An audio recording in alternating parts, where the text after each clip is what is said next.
আরে হাবুল মনে হচ্ছে না? আরে ভাই কি খবর? আরে ভাই পিকলু, আমি তোকে প্রথম থেকেই চিনতে পেরেছি। বল ভাই, কেমন আছিস? অনেকদিন পরে দেখা হলো, ভালো আছিস তো? হ্যাঁ হ্যাঁ, ভালো আছি।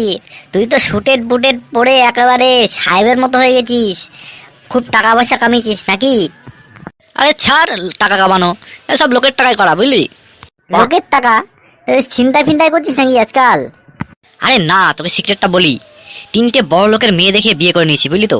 তিনটে শ্বশুরের যে টাকা আছে সেই টাকা দিয়ে আমি ফুটানি করছি, বুঝলি? তিনখানা বিয়ে করেছিস? তোর বউ তিনজনা মেনে নিল এই বিষয়টাকে? আরে দূর, জানতে পারলে তো মানবে। তিনজনের বিষয়টাই সিক্রেট আছে। তুই শুধু আমার পুরনো বন্ধু বলে তোকে আমি বিষয়টাকে বললাম, বুঝতে পেরেছিস? ও, বেশ ভালো বেশ ভালো। তাহলে তুই আজকাল কি করছিস? আমি আমি এখন ব্ল্যাকমেল করে পয়সা কামাচ্ছি। এই যে তোর সিগারেটটা শুনলাম, এখন তোকে ব্ল্যাকমেল করব। কি বলিস ভাই? তুই আমার পুরনো বন্ধু, তুই আমার জিগরি দোস্ত, তুই আমাকে ব্ল্যাকমেল করবি? হ্যাঁ, এই খারাপ কাজটা করিস না ভাই। আরে ভাই, এটাই তো আমার পেশা। ব্ল্যাকমেল না করলে আমার পেটটা চলবে কিভাবে? তুই টাকা দিয়ে দে, আমি মুখটা বন্ধ রাখবো। তুই বন্ধু না শত্রু? ঠিক আছে, তুই কালকে এসে টাকা নিয়ে যাস। ভিডিওগুলো ভালো লাগলে লাইক করুন, কমেন্ট করুন। আর এই টাইপের মজার ভিডিও পেতে গেলে আমাদের চ্যানেলটিকে সাবস্ক্রাইব করুন এবং বেল আইকনটি প্রেস করে আমাদের সাথে থাকুন।